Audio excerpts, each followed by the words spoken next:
important. Mon thème de ce soir, c'est le gouvernement de Satan et les faiblesses ou la faiblesse de l'Église. Quelqu'un va me dire le gouvernement de Satan. Oui. Oui. Vous devez savoir que depuis la chute de Lucifer, un gouvernement spirituel parallèle s'est établi dans les lieux célestes. Un gouvernement qui existe. La Bible précise dans le livre d'Éphésiens chapitre 6, laissez-moi apprendre mot pour mot cette lecture merveilleuse, montrant l'organisation du diable. Parce que souvent vous pensez que le diable c'est un bêta. Or que non, on l'appelle le malin, le rusé. Il est très intelligent. Il est très malin, très organisé. Il ne fait jamais les choses au hasard. Il ne dispose rien au hasard. Tout ce qu'il met devant toi a un but à atteindre. Les tentations, même les facilités que de fois le diable met devant toi ne sont que pour t'éloigner de Dieu. La Bible dit, dans Éphésiens 6, verset 12, il dit « Car nous n'avons pas à lutter contre la chair et le sang, mais contre les dominations, contre les autorités, contre les princes de ce monde de ténèbres, contre les esprits méchants dans les lieux célestes. » Voilà toute une catégorisation bien organisée, bien orchestrée, travaillant pour les forces démoniaques, c'est-à-dire faisant partie de l'armée de Lucifer. Ce système dominant, appelé gouvernement de Satan, agit pour corrompre, affaiblir et infiltrer la création divine, notamment l'Église du Christ. Alléluia. Mais la question essentielle est, comment l'Église, censée être lumière, celle de la terre, peut-elle être affaiblie par ce gouvernement démoniaque? Comment le diable arrive-t-il à donner de coups importants à l'Église? Ça, c'est des très bonnes questions. Alors, pour y répondre, on va comprendre plusieurs choses. Par exemple, notre premier paradoxe de ce soir, donc notre petit 1 ou grand 1, c'est le gouvernement de Satan, la nature, sa nature et sa structure. Il faut comprendre ça. Donc la première des choses, c'est l'origine du gouvernement de Satan. Vous devez savoir que dans Ésaïe chapitre 14, le verset 12 au verset 14, on nous montre comment le diable a été précipité. La Bible dit, « Comme tu es tombé du ciel, astre brillant, fils de l'aurore. » Lucifer a voulu établir son propre trône et son propre royaume. Et ceci en parallèle à ce que Dieu a, parce qu'il a toujours voulu copier les choses qui se passent en haut, les choses qui sont célestes. Il voulait lui aussi avoir sa part. Des gens qui se prosternent à ses pieds, des anges qui le serrent. Et c'est comme ça que lui aussi il a édifié un trône. Lui aussi il a édifié un dispositif parallèle à Dieu. Il a introduit la rébellion comme un fondement dans son gouvernement. Son gouvernement est donc opposé à celle de Dieu et est en constante rébellion à ce qui concerne la foi. Voilà pourquoi vous remarquerez qu'il y a des gens qui aiment le Seigneur et il y a des gens qui sont totalement en rébellion avec la foi du Seigneur. Ils ont la prétention de connaître ce que c'est qu'être chrétien, mais en réalité n'ont rien de la marque du Christ, n'ont jamais vu et croisé l'amour du Christ, n'ont jamais été transformés aucun jour au préalable. La deuxième des choses, c'est l'organisation spirituelle de ce royaume, ou du royaume des ténèbres. Dans Éphésiens chapitre 6, 12, on nous précise que nous n'avons pas à lutter contre le sang. Mais on parle d'une précision de nomenclature des différents types de forces spirituelles que nous combattons. Retenez bien ces noms. Il s'agit des dominations. Ce sont des légions puissantes. Il y a les autorités. Il y a les princes de ce monde de ténèbres. Alléluia. Donc je vais le reprendre en prenant appui sur parole. On dit, il y a les dominations, il y a les autorités, les princes de ce monde de ténèbres, il y a les esprits méchants dans les lieux célestes. À deux fois, tu es combattu par des faibles esprits, qui sont les esprits méchants. Mais il existe de ce qu'on appelle des dominions, en latin, domination, en français. Et deux fois, tu ne sais pas pourquoi tu n'arrives pas à t'en sortir. Et souvent, les dominations s'imposent sur le caractère, les désirs, les passions que tu n'arrives pas à te dissocier. Tu n'arrives pas à abandonner la cigarette. Tu n'arrives pas à abandonner le sexe intense. Tu es addict à quelque chose. Les dominations sont pour beaucoup. Tu n'arrives pas à t'en sortir financièrement. Comme s'il y avait constamment une main qui t'empêche de sortir. Les dominations sont pour beaucoup. Ils peuvent prendre ta vie et même la vie de plusieurs personnes, la séquestrer spirituellement. De façon à ce que vous viviez un manque d'évolution très répétitif familialement. Les dominations sont derrière les familles liées, derrière les liens familiaux. Donc, ce sont des choses très puissantes. Je ne voudrais pas détailler tout ça parce que ma mission n'est pas de prêcher. C'est un petit détail pour faire grandir la tête à Satan que je parle de son gouvernement. Mais je voudrais vous dire que ces choses existent et que vous devez faire très attention car ils sont hyper bien organisés. Alléluia. Alléluia. Ce verset révèle une hiérarchie en parlant des principautés qu'on appelle par les arcas, chefs territoriaux et idéologiques. On les appelle les arcas. Et nous avons aussi, par exemple, les puissances, les exousias, les autorités déléguées pour influencer les structures sociales et politiques. Ils sont dans vos autorités des pays, ceux qui ont vendu leur âme pour faire souffrir la population. Ils sont sous la domination des exousias. Et nous avons les dominions ou la domination du monde des ténèbres, encore appelés par les cosmocratoras. Oui, le mot est un peu compliqué. Ce sont les classifications gréco-latines, mais surtout hébraïques. Les manipulateurs des systèmes économiques, médiatiques et culturels. Les esprits méchants dans les lieux célestes. Les entités de contrôle spirituel et religieux. Regarde comment il a bien nomenclaturé. Des dominations qui dirigent les affaires, qui dirigent le monde, qui assiègent les âmes dans les vies, dans les familles, dans les liens, dans la pauvreté, dans la souffrance. Tous ces esprits ont un rôle et tous travaillent sine-qua-nonement et synergiquement. Alléluia. Vous devez savoir que il n'y a pas de division là-bas. Ils travaillent tous ensemble. Il n'y a pas de un qui se dit je suis plus grand que, je suis plus petit que, quelqu'un qui cherche le mérite de. Chacun fait son travail. Ils sont dans l'harmonie dans le gouvernement de Satan. Alléluia. 3. Les armes du gouvernement satanique. Ils ont des armes bien précises.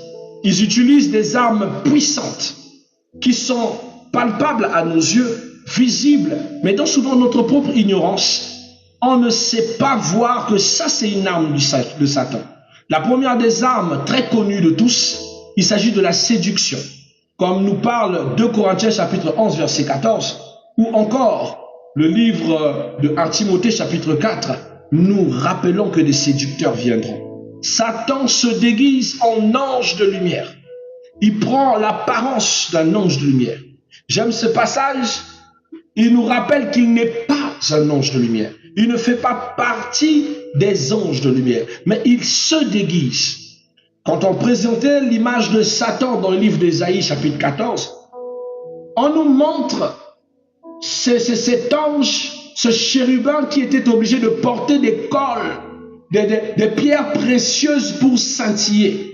Car les anges de lumière scintillaient naturellement. Mais lui, la lumière qui dégageait son corps était liée au scintillement des pierres précieuses qu'il portait sur lui et qui le faisait paraître comme un ange de lumière, mais or qu'il ne l'est pas.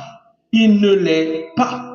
Mais c'est avec ce scintillage qu'il a reçu le petit nom de l'étoile du matin. Alléluia. Un petit nom qui était pour essayer de rivaliser avec le nom glorieux de l'étoile la plus haute du matin. Il y a ces deux nuances.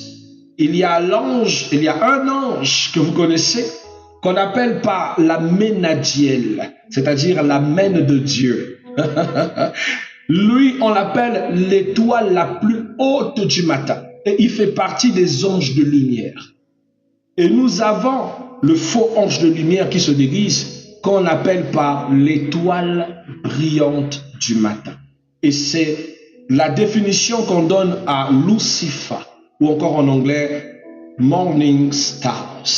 Alléluia. Ne tombez pas dans ces petites nuances. Il porte ce nom à cause de cette apparence qu'il a sur lui, les pierres de topaz, les pierres brillantes qui scintillent, qui attirent. Or, ce n'est que pour vous attirer, pour vous tromper, pour vous séduire. C'est l'une de ces armes, tromper, séduire. La deuxième des armes qu'utilise le gouvernement de Satan, c'est la fausse doctrine. La fausse doctrine, c'est-à-dire les mauvais enseignements qui ne sont pas adaptés à la parole de Dieu. 1 Timothée chapitre 4, 1 parle de ça.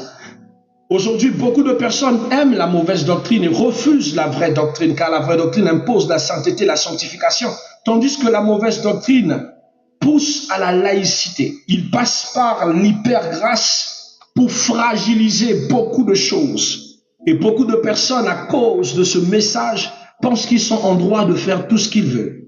Donc, il rappelle aux gens que comme Jésus a déjà tout payé sur la croix, alors tu ne peux pas manquer quoi que ce soit. Il te parle de l'évangile de Miracle Money, de l'expansion, il vous parle du management dans l'église, il vous parle du coaching, il vous parle du leadership. Or, le leadership n'est pas un message chrétien, un message tabou, un message qui va contrairement à l'éthique de l'enseignement, car le leadership est un principe qui enseigne comment rester grand, comment dominer les autres et comment diriger les autres, comment utiliser les autres pour que vous restez grand. Or, le leadership s'oppose à la parole, car la parole de Dieu nous enseigne que celui qui veut être grand doit se rendre serviteur des autres. Tu ne peux pas te dire leader et dominer et te dire vraiment grand selon la parole lorsque tu es censé servir les autres. Alors voilà pourquoi dans leurs églises, ils sont loués comme des dieux. Ils s'assoient sur des trônes de gloire. C'est eux qui organisent, qui échafaudent. Tout le monde a toujours tort quand tu es contre eux. Parce que chez eux, leur doctrine n'est pas celui de la parole de Dieu. Mais vous aimez leur doctrine parce qu'il y a beaucoup de liberté. Parce qu'on autorise la bêtise. Parce qu'on permet l'impermissible. Or que ces choses est ce qui détruit votre foi. J'aime Romains chapitre 7. L'apôtre Paul parle dans les versets 15-17. Il dit, si je ne peux pas faire ce que je veux, c'est que la loi est bonne. Ça veut dire que la loi, il trouve la bonté de la loi, la logique de la loi, lorsqu'elle m'interdit de faire ce qui est mal. Elle m'interdit de faire tout ce que je veux comme bon vouloir. Ça veut dire que j'ai besoin d'un censeur. Et ce censeur, c'est le principe.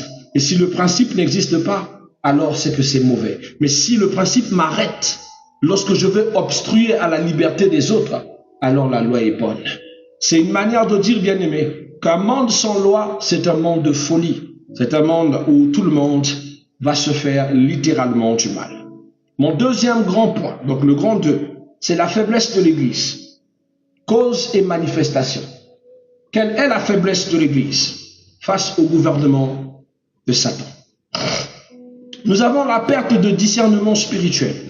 L'Église s'est souvent concentrée sur la forme plutôt que sur la puissance. De Timothée chapitre 3, 5 dit, « Ayant l'apparence de la piété, mais régnant ce qui en fait la force. » Beaucoup de personnes sont plus piètres, mais régnient tout ce que la piété signifie, c'est-à-dire la vie de prière. Il n'y a pas de vie de prière sans sanctification. Il n'y a pas la vie de prière sans amour. Il n'y a pas la vie de prière sans pardon. Il n'y a pas la vie de prière sans engagement. Tu ne peux pas vouloir dire que tu pries beaucoup et tu es dans la haine, dans la colère, dans les séparations, dans la calomnie, dans tout ce qui est mal. Mais aujourd'hui, vous verrez une église, les gens prient, plein de gens prient, jeunes se mettent au sol, cherchent la face de Dieu, mais n'a pas d'amour. Voilà pourquoi l'église devient faible. Parce que tout ce qui en faisait sa puissance et sa force, n'est plus. L'amour a disparu. La crainte de Dieu n'est plus dans l'église. Tu entends quelqu'un mentir en prophétie. Tu vois quelqu'un avoir le courage de venir te voir et dire, « Ah, frère Landry, pardonne-moi, mais ça insiste. Je suis déjà à mon 5e révélation du Saint-Esprit qui me dit que tu es mon mari. » Pendant que le frère Landry n'a jamais reçu de révélation de Dieu te concernant. comme si Dieu ne pouvait que parler à toi. Combien de frères ont épousé des sœurs par des faux prophéties? Combien de pasteurs ont poussé des gens en erreur pour des faux prophéties? Des doctrines de démons. Des gens qui ont l'apparence de la sainteté, mais qui ne l'ont pas aussi. La deuxième des choses, c'est le manque d'autorité spirituelle. Vous allez me dire qu'il y a plein de pasteurs. Comment ça, il n'y a pas d'autorité spirituelle? Beaucoup d'assemblées ne marchent plus sous la direction du Saint-Esprit, mais selon la logique humaine ou les traditions religieuses. Ça veut dire que aujourd'hui, Jésus n'est plus le guide suprême de l'Église. Aujourd'hui, Jésus n'est plus la tête de l'Église. Plein d'églises édifiées, chacun a sa doctrine et chacun marche selon les désirs de son cœur. Chaque pasteur se comportant en leader emmène son principe et sa façon de penser. Tu entendras quelqu'un te dire, chez nous on ne fait pas ça, chez nous on fait ci. Il ne te dit pas la Bible dit, la Bible interdit, mais c'est chez nous. Comme si chaque église avait une forme de tradition, une forme de religiosité qui ne vient pas de la Bible. C'est ça qui prouve qu'il n'y a pas d'autorité spirituelle dans ces églises. Les pasteurs sont devenus des autorités légataires de l'église, tandis que il n'y a qu'un seul ou une seule autorité de l'église. Quand la Bible parle dans Matthieu, il dit, tu es Pierre, sur cette pierre, je bâtirai mon église. Il n'a pas dit, tu es Pierre, sur cette pierre, tu seras le responsable des églises. Non. Christ parle de bâtir son église. C'est l'église du Christ. Je suis l'apôtre Chris Benwamba, je suis enfant d'officier, prière et partage. Mais ce n'est pas ma mission, ce n'est pas ma vision, c'est la vision du Christ. C'est Dieu qui est la tête de toutes ces choses. S'il ne veut pas, je fais rien. S'il le veut, je le fais. Donc je dépends entièrement de sa volonté, entièrement de son bon vouloir. Une manière de dire, bien aimé, Dieu doit rester la tête de son église. Alléluia. Mais cependant, ce n'est pas ce qu'on voit aujourd'hui. Zacharie 4, verset 6 dit ceci. Ce n'est ni par la force, ni par la puissance, mais par son esprit. On a donc besoin de l'Esprit de Dieu à la tête de l'Église pour que l'Église se sente réellement dirigée par Dieu. Aujourd'hui, tu remarqueras dans ces églises, il ne reste que l'onction. Or, je vous disais dernièrement, tout esprit dégage l'onction. Donc, l'onction n'est pas la preuve que l'Esprit est dans une église. La Bible cite les signes qui accompagnent ceux qui auront cru. Les malades guériront. Les sourds vont entendre. Les boiteux vont marcher. Quelqu'un m'entend? Des miracles palpables seront l'accompagnement de cette église. Pas des miracles figurés où on fabrique maintenant les miracles. Le mystère de la sainteté sera le partage de cette église. L'amour sera la base de cette église. Ce sont les signes que l'esprit qui est en train d'agir dans cette église est vrai. La vérité, l'amour, la passion, la haine du mal, la haine du péché, l'immoralité ne sera pas le partage de cette église. Mais quand vous voyez une église où il n'y a aucun signe de l'Esprit de Dieu, aucun signe de changement radical, une église qui ne fait que pointer du doigt toutes les autres, sans pourtant se bâtir lui-même, il y a un problème. Sachez que ça, c'est le gouvernement de Satan. Ça, c'est le gouvernement de Satan qui se subtilise et se fait passer pour enfant de Dieu. Or, ce sont des démons. Troisième des choses, c'est la division du corps du Christ. Là où il y a désunion, Satan gouverne sans résistance. Là où il y a désunion, je vous ai dit que le gouvernement de Satan n'est pas divisé. Le Christ disait dans Marc 3, verset 24, il dit, si un royaume est divisé contre lui-même, ce royaume ne peut pas subsister.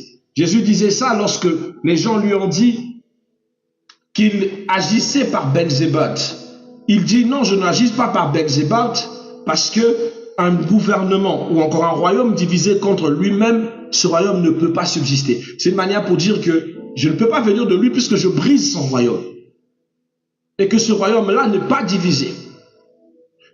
Le diable copie le modèle divin. Son royaume n'est pas divisé comme le royaume de Dieu dans le ciel ne l'est pas. Mais nous, l'Église, on est divisé. Tel pasteur et tel pasteur ne s'aiment pas. Telle Église et telle Église s'insultent. Les catholiques se sentent mieux que les baptistes. Les baptistes se sentent vrais plus que les catholiques. Les évangéliques se sentent, eux, au milieu entre le catholicisme et les baptistes. Tandis que le salutiste arrive et dit, vous sortez d'où? Nous sommes l'armée de l'Éternel. Une autre race sortira encore et d'autres encore se créent. Les messagers revendiquent le droit d'être plus que les autres, tandis que tous le salut ne passe que par Jésus. Je pourrais citer jusqu'à fatiguer les congrégations qui se créent dans le christianisme, mais qui ne s'entendent pas, qui ne s'aiment pas. Un pasteur qui fait des bêtises sur TikTok, vous verrez un catholique écrit « Gloire à Dieu, catholique for life ». Comme pour dire que chez nous c'est mieux, vous êtes pire. Tandis qu'il n'a pas suivi les dernières rubriques où il y a été surpris des dénonciations au Cameroun, en France, au Congo, partout dans le monde, des jeunes enfants qui ont été abusés par des prêtres.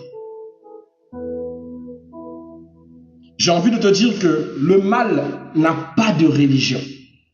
Le mal reste le mal. Et le mal est partout, le faux est partout. Partout, dans toutes les foi, il y a des authentiques et il y a des faux. Donc le combat n'est pas l'église où tu pries. Le combat est dans l'homme. Mais la faiblesse de l'église, c'est qu'on n'est pas un. On a du mal à se mettre ensemble. On a du mal à s'aimer. Oh, je veux que quelqu'un ce soir dise que Dieu bénisse prière et partage. Vous savez pourquoi? Car prière et partage n'a pas ce genre de limitation. Je veux que quelqu'un ce soir, tu dises que Dieu bénisse la communauté Nouvelle-Jérusalem. La communauté Nouvelle-Jérusalem m'a dit, l'Éternel m'a dit, tu reçois tout le monde. Tu n'es pas le pasteur que de l'Assemblée baptiste évangélique. Tu es le pasteur de tout le monde. Qu'il soit catholique, qu'il soit pentecôtiste, qu'il soit baptiste, qu'il soit salutiste, tant que je l'envoie auprès de toi, tu es le pasteur. Voilà pourquoi ici, tu ne me verras pas critiquer une église. Comme pour dire que c'est une église démoniaque, c'est satanique et tout. Mais je m'attaquerai à la mentalité des œuvres malignes qui se déroulent à l'intérieur pour salir. L'église doit être un et indivisible. Le corps du Christ est un et indivisible. Donc si toi, dans ton esprit, tu es resté dans les précarités compétitives des églises, sache que le diable profite de ça pour dominer ta vie. Parce que là où il y a désunion, le diable va persister. Voilà pourquoi le diable, l'église est faible. Je rêve de créer une confédération où toutes les églises se mettraient sous une seule bannière pour adorer le Seigneur. Là où il n'y aura ni catholique, ni quelle assemblée, tous ne seront que des enfants de Dieu.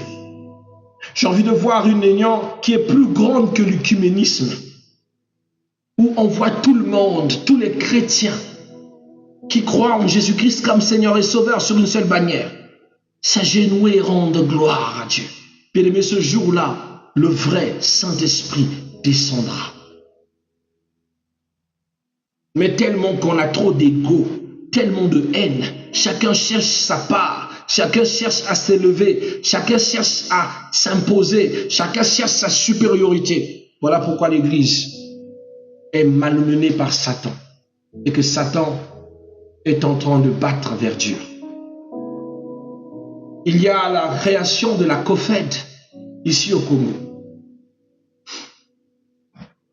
Malheureusement, ils n'ont pas touché les points qui doivent nous emmener à une véritable COFED. Parce que quand on parle de la confédération, toutes ces églises doivent se céder pour devenir une seule église. Mais quel est le pasteur leader qui va accepter de céder sa banque, son entreprise, pour que cette entreprise redevienne une vraie église. Je parlais de ça avec un ancien, j'ai dit, ancien, moi je n'ai pas de souci. Si vous pensez que c'est la meilleure des choses, la communauté Nouvelle-Jérusalem peut s'incorporer et je peux redevenir un simple missionnaire. Car je ne travaille pas pour moi, je travaille pour Jésus. Et ma mission, c'est les nations. Mais quel est le pasteur qui va régner à sa vision pour s'associer avec les autres, comme l'était dans le temps de l'Église lorsque les apôtres étaient? Philadelphie, Thyatire, Smyrne, Pergame, tous étaient des noms d'église, mais tous étaient administrés par les apôtres. Ce n'était pas la vision d'une seule personne, c'était l'église du Christ. Paul pouvait aller à Thyatire, Paul pouvait aller à Éphèse. Chaque serviteur pouvait aller prêcher tranquillement et faire son œuvre partout, dans toutes les églises. Ils pouvaient gagner des âmes à côté pour ramener, renflouer. Ils travaillaient tous pour Dieu et non pour une seule structure. Malheureusement, ce genre de choses, je ne le verrai peut-être que dans la Bible. Parce qu'aujourd'hui, qui va accepter? Chacun aura l'orgueil de dire non, on ne peut pas se mêler. Moi, j'ai souffert dans mon ministère pour aller céder le ministère et pour redevenir comme si j'étais un simple pasteur sans être un visionnaire. C'est de l'orgueil. Donc, je vais partager l'offrande et la dîme avec les gens. Tu es pitiatique. C'est ce qui fait qu'on ne peut pas se mettre ensemble. Chacun veille sur ses propres intérêts. Et les âmes en souffrent. Et Satan prend l'ascendant. 4. La compromission avec le monde. Aujourd'hui, l'Église se compromet avec le monde. L'amour du monde a remplacé la passion pour Dieu. Il n'y a qu'à voir comment le temple de Dieu devient aujourd'hui. Aujourd'hui, quand tu arrives dans une église de tôle, avec des chaises, sur le champ, toi-même, tu sens que tu n'es pas à ta place. Tu te sens dédain. Pourquoi? Parce que, ils sont encore à l'état de tôle. Ils n'ont pas encore construit. Il n'y a pas la clim. Il n'y a pas les lustres. Il n'y a pas de lumière. Le live ne se fait pas dans cette église. Ce n'est pas une bonne église pour snapper. Les chrétiens de snap. Montre-moi le snap de l'église d'Éphèse. Montre-moi les bâtisses de l'église de Thyatire. Voilà à quoi nous sommes résolus aujourd'hui. À des églises d'apparence. On a tellement mondialisé notre église qu'aujourd'hui l'église ressemble à une boîte de nuit, ressemble à un show télévisé. Et la prédication ressemble maintenant à du stand-up. Voilà pourquoi aujourd'hui on n'arrive plus à comparer, à diviser entre pasteurs et humoristes. Parce que sur le prêchoir, tu as l'air de faire du stand-up. Lorsque tu es censé prêcher et que cette prêche touche les âmes et les pousse à changer. La faiblesse de l'église d'aujourd'hui. Tu vois quelqu'un qui a sa petite église, qui n'est pas moderne, mais qui a mal. Parce que pour lui se dit l'église n'est pas parfaite. Le peu d'âmes qu'il a n'est pas parfaite. Les gens qu'il administre ne sont pas parfaits. Tout ce qu'il veut, c'est atteindre la grandeur et la dimension des églises des autres. Il dit, Seigneur, un jour tu me donneras la grosseur de ICC. Un jour tu me donneras la grosseur de Philadelphie. Un jour tu donneras la grosseur de... Vous connaissez vous-même vos églises. Arrêtez ça. L'église, c'est lorsque 2 ou 3 sont réunis en son nom. Et Dieu est au milieu d'eux. Je vous dis qu'aujourd'hui, à cause de la mondialisation, beaucoup de pasteurs se sont pervertis. D'autres ont vendu leur honneur. Je m'en souviens quand les lustres sont rentrés dans l'église. Si tu arrives dans l'église de pasteur un tel, il n'y a pas de lustre, tu es complexé. Quand tu arrives dans l'église C'est un autre pasteur où il y a des lustres. Tu en souffres. On met des petites lumières de boîte de nuit dans l'église. Tu dis, waouh, ça faut être beau. Et tu complexes. Et tu vois le pasteur s'acharner à dire aux gens, on doit mettre des choses à l'église. On doit embellir l'église. On doit mettre aussi la clim. Nous aussi, on a droit, quand on prie, on est dans l'église. Vous ne voyez pas, les chaises de l'église sont devenues démodées. En réalité, il souffre de son complexe. De voir l'église des autres avec du matériel développé et le sien rétrograde. Comme si l'Esprit de Dieu ne descendait pas dans les faibles conditions qu'il a. Voilà pourquoi beaucoup ont mis les conditions et l'Esprit de Dieu a quitté l'Église.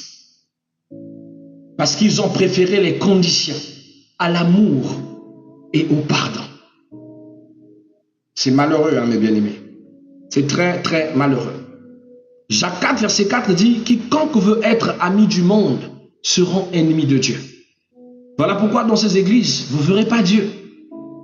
Ils parleront de lui, mais il n'est pas là. Alors ils vont fabriquer les prophéties. Alors ils vont fabriquer des miracles. Alors ils vont fabriquer des choses. C'est malheureux. 3. Le plan divin pour renverser le gouvernement de Satan. Qu'est-ce que Dieu a prévu? Pas qu'est-ce qu'il faut faire, mais plutôt qu'est-ce que Dieu a prévu pour renverser son gouvernement. Le gouvernement de Satan sera renversé par le retour de la prière et de la sainteté. Lorsque vous aurez remis la prière et la sainteté dans l'église, ce gouvernement aura peur de nous. L'église doit redevenir une maison de prière. Matthieu chapitre 21, verset 13. C'est dans la prière et la consécration que le gouvernement spirituel de Dieu reprend le dessus. Et on a déjà parlé qu'il n'y a pas prière sans amour, sans partage, sans pardon et sans compréhension. La deuxième des choses, c'est que l'Église doit entrer dans la restauration du discernement prophétique. Amos 3,7 dit « Le Seigneur, l'Éternel, ne fait rien sans avoir révélé sans secret à ses serviteurs les prophètes. » L'Église doit retrouver une oreille spirituelle sensible à la voix de Dieu. Et ceci par les vrais prophètes authentiques et non les diseurs de bonne aventure ou encore les, comment on les appelle, les voyants. Parce qu'on a plus de voyants à l'église que de prophètes. Des gens qui vont déterminer la couleur de ton sous-vêtement, c'est un voyant. Il voit ton passé, c'est un voyant. Le prophète annonce l'avenir. Il n'est pas dans vos détails futiles. Il annonce l'avenir. Alléluia. La troisième des choses, c'est le réveil de l'autorité du royaume. Il faut que chacun prenne conscience qu'il est pasteur, mais il n'est pas la tête de l'église. Jésus-Christ doit arrêter d'être un slogan dans les églises. Vous avez déjà vu une affiche? Je vous lance un défi. Allez regarder les affiches pastoraux là.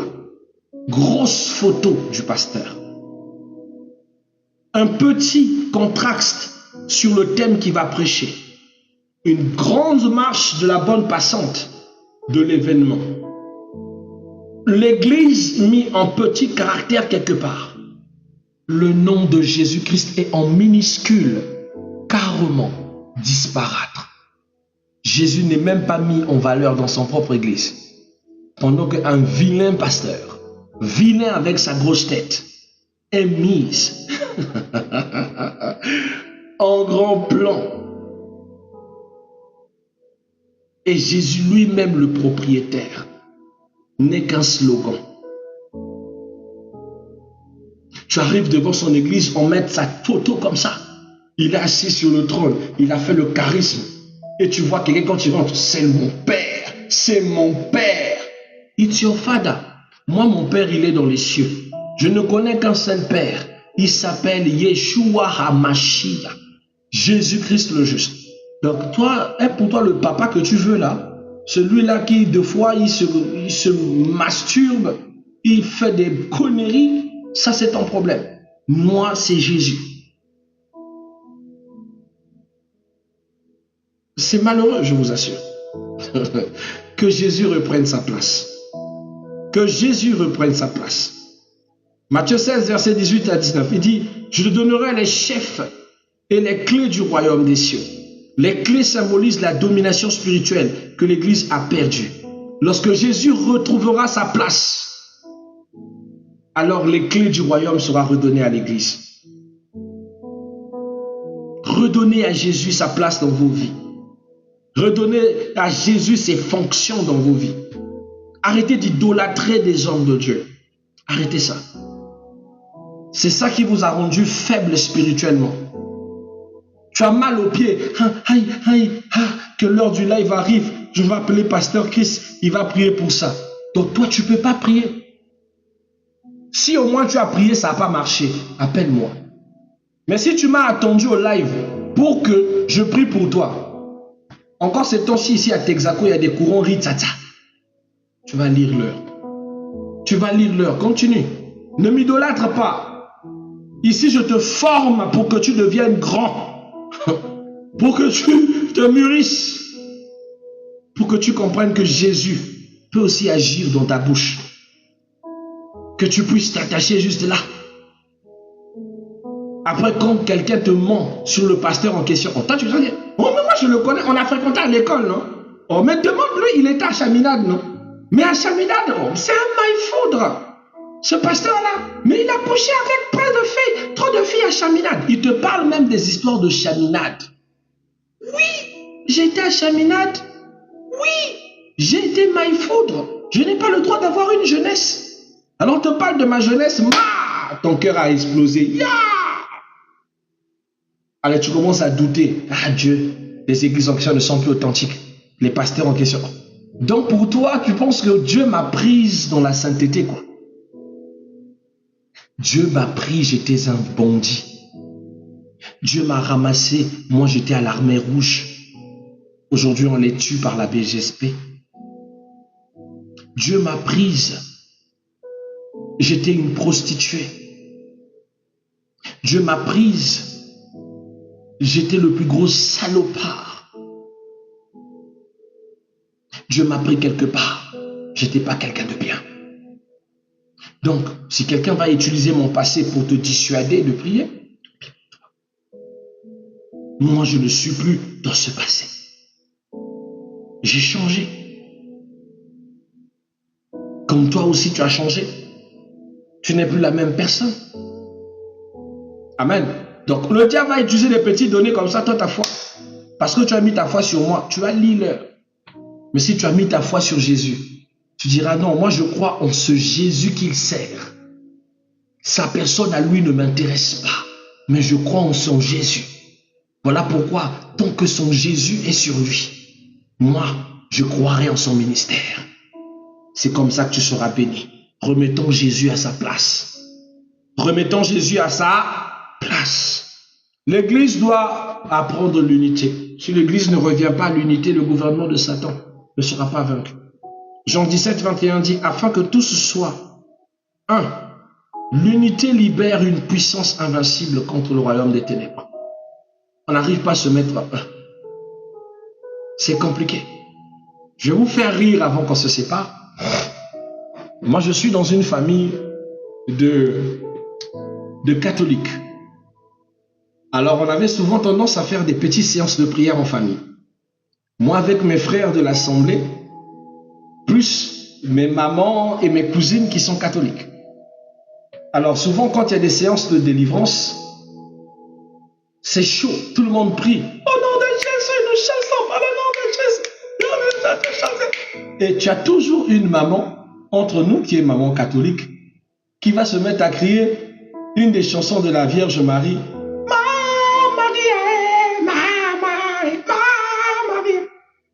Et là, tu vois, nous autres de l'Assemblée, qui sur le champ en est refroidi. L'envie de prier dégage notre cœur. Alors on se retire, on se met au coin, on se met à les rire. Oh, et ça c'est quoi que vous faites? Et pendant ce temps, eux là-bas, ils sont chauds. Marie. Et nous, les assemblées au coin, on est en train de rire. On n'arrive plus à prier. On ne peut pas. On se dit, attends, là, ils sont en train d'invoquer leur bon. Laissez-les invoquer. Mais on commettait des grandes erreurs. C'était pas bien. Voilà pourquoi la délivrance n'était pas optimisée. Mais on trouvait ça, comme ils sont en train de chanter, et les chapelets sortaient là. Et quand le chapelet sort, tout le monde est en train de bouger le chapelet comme ça. Là, tu vois quelqu'un qui fait Yesu, Yesu, Yesu, Yahvé, Yahvé, oh, Korestana, oh. Nous, les assemblées, on était juste en train de les regarder. On ne priait plus, c'était maintenant leur spectacle. Mais ce n'était pas bien. Ce qui n'était pas bien, ce n'est pas eux qui ont invoqué la Vierge Marie. Mais ce qui n'était pas bien, c'est nous qui avons arrêté de prier parce que les autres ont sorti leur particularité. Vous savez, je vais vous faire rire. Ça ne s'arrête pas là. Alors, pendant que nous sommes distraits, moi je suis avec la team, j'ai dit non les gars, on ne va pas être distraits, on va prier. Pendant que je suis en train de prier, nous aussi on va se mettre à prier. On a commencé à intercéder, et les langues ont commencé. Là-bas, c'était Kuristana, Yahweh, Yahweh, Kuristana, Jesus, oh Yahweh. De notre côté, c'était Rababababa, Koresteria, Babababa, Yondoko Sokotoria, Babababa. Donc, il y avait des Kuristana et des Rababababa. Un mélange merveilleux de deux cultures, des assemblées et des catholiques. Kuristana. Oh Yahweh, yes. Oh Yahweh. Là-bas, c'est Rabababa, Rokoto Shotoko, Rikekekeke. Et lorsque l'Esprit de Dieu nous a prises avec nos différences, une puissance grande est descendue. Et la délivrance était puissante. Les gens ont été libérés. Les anges se sont manifestés. Une puissance énorme est descendue dans la famille. Parce qu'on était arrivé à oublier notre différence et à prier. Ça veut dire quoi? Ce n'est pas parce que tu juges les autres différents dans leur façon de croire à Jésus qu'ils n'ont pas Jésus. Toi aussi, tu as une différence que les autres trouvent aberrant. Lorsque les assemblées font les ribabababa, les catholiques rient. Il dit ça, c'est encore quoi ça? C'est encore quoi? Moi-même, je ris ces langues-là. Moi-même, je ris. Et ça, c'est quoi? Mais c'est les langues. Là-bas, c'est Kuristana, Yahweh, Yesu. On va faire comment? Ce sont nos différences. Mais cessons de voir les différences là. Mettons-nous en un. Et nous serons une puissance. Un gouvernement puissant. Et la délivrance sera énorme. Arrêtons de juger les manières de faire. Soyons concentrés sur l'amour du Seigneur. Arrête de te sentir plus saint que les autres. Il y a des failles dans ta doctrine. Et Jésus, lui, il n'est pas une religion. Jésus, c'est la foi. Si votre foi est compatible et si l'amour est palpable, alors nous avons donc Jésus.